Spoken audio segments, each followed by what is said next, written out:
सदर Donald Trump मकबूजा Kashmir का मसला हल करने के लिए कोई बड़ा सरप्राइज देने वाले हैं। डेवोस में होने वाले बोर्ड ऑफ पीस के इजलास ने दिल्ली के ईवानों में खलबली मचा दी है। भारत की गैर हाजिरी, पाकिस्तान की शमूलियत और ट्रंप का वो मुमकिन कदम जिससे मोदी सरकार खौफजदा है। आखिर बरतानवी मीडिया कश्मीर के हवाले से क्या बड़े इंकशाफात कर रहा है, जानिए इस रिपोर्ट में कि ट्रंप का ये नया अमन बोर्ड भारत के लिए डरावना ख्वाब क्यों बन गया है। बरतानवी मीडिया की हालिया रिपोर्ट के मुताबिक सदर डोनाल्ड ट्रंप ने गजा की तामीर नौ और मशरिक़े वस्ता में अमन के लिए बनाए गए बोर्ड ऑफ पीस में भारतीय वज़ीर आज़म नरेंद्र मोदी को बाकायदा दावत दी थी, लेकिन भारत इस तारीखी तकरीब से गैर हाजिर रहा। इस बोर्ड का बुनियादी मकसद इसराइल और हमास के दरमियान जंगबंदी को बरकरार रखना और गजा में अबूरी हुकूमत की निगरानी करना है, जहां पाकिस्तान, तुर्किया, सऊदी अरब और मुत्तहिदा अरब इमारात जैसे ममालिक ने इस प्लेटफॉर्म पर दस्तखत करके अपनी शमूलियत यकीनी बनाई, वहां भारत का पीछे हटना कई सवालात खड़े कर रहा है। बरतानवी मीडिया का सबसे बड़ा इंकशाफ ये है कि भारत को डर है कि ट्रंप इस बोर्ड के दायरा इख्तियार को सिर्फ गजा तक महदूद नहीं रखेंगे। भारतीय हकाम को खदशा है कि कल को सदर ट्रंप तनाज़े कश्मीर को भी बोर्ड ऑफ पीस की मेज पर ला सकते हैं, चूँकि ट्रंप पहले भी कई बार कश्मीर पर सालिसी की पेशकश कर चुके हैं।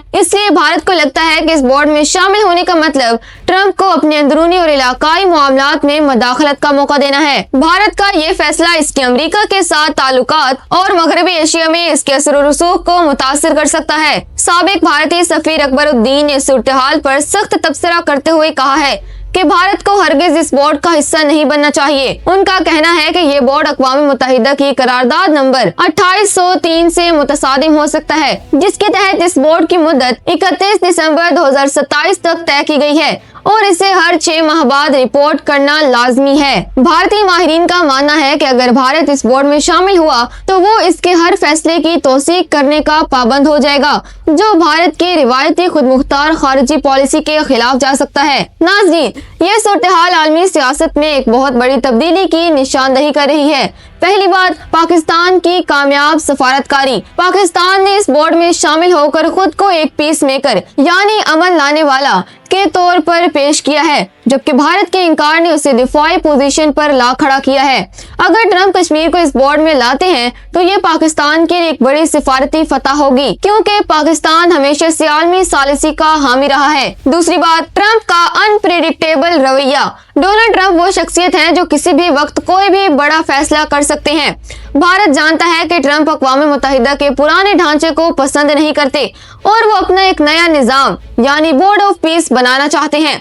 अगर कश्मीर इस बोर्ड का हिस्सा बन गया तो भारत के लिए इसे अंदरूनी मामला करार देना बहुत मुश्किल हो जाएगा। तीसरी बात, भारत की तन्हाई। सऊदी अरब, यूएई और तुर्किया जैसे अहम शराकतदारों का इस बोर्ड में शामिल होना भारत के लिए परेशानी का बाइस है, क्योंकि ये ममालिक कश्मीर पर पाकिस्तान के मौक़िफ़ के करीब रहे हैं। भारत को ये डर है कि ये बोर्ड मुस्तकबिल में मुस्लिम उम्मा के मसाइल के हल का बड़ा मरकज न बन जाए। नाज़रीन, क्या आपको लगता है कि सदर ट्रंप वाकई कश्मीर के मसले को इस आलमी बोर्ड में लाकर भारत को सरप्राइज देंगे? क्या पाकिस्तान को इस प्लेटफॉर्म का फायदा उठाते हुए कश्मीर का मुकदमा लड़ना चाहिए? अपनी राय जरूर दें।